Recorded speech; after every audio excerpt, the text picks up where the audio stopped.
Well,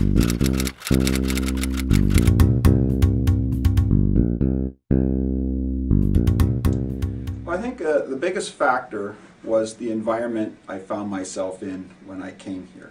So I started my teaching career at Michigan State University in 1978. At the end of 1982, I moved back to Canada and began my teaching career here at McMaster.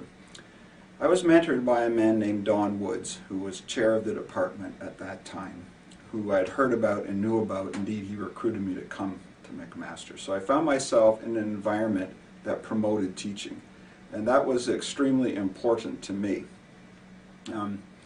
As time went by, I was rewarded for good teaching and research by pay raises and promotions. I became the chair of the Department of Chemical Engineering. I later became the Associate Dean of Engineering, and now I'm Associate Vice President. Most of that related to my teaching and that environment that I found myself in.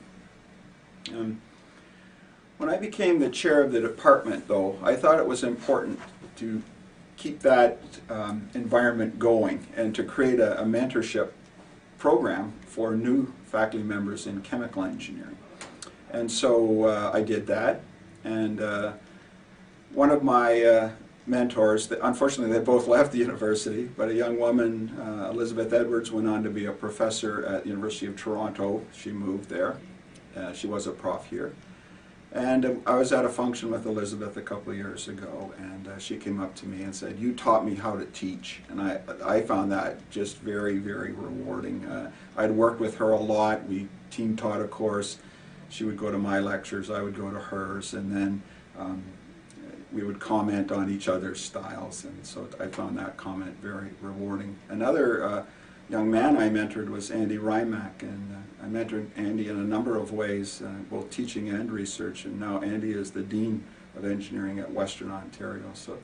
So it's that environment we had in chemical engineering that I think was really the source of my success, I think.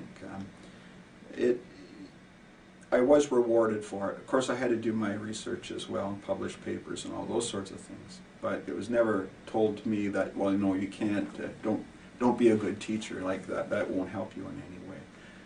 And so if there's one thing, and I'll talk about this a little bit later, I hope, is that I think it's that environment that we need to create really in every department. It's interesting, in a recent article that the president of the university, Patrick Dean, wrote, he talked about some of the things we're doing here at McMaster, and he mentioned my department of chemical engineering. So again, I found that very rewarding. So when even the president of the university knows, yeah, you know, that's a good environment.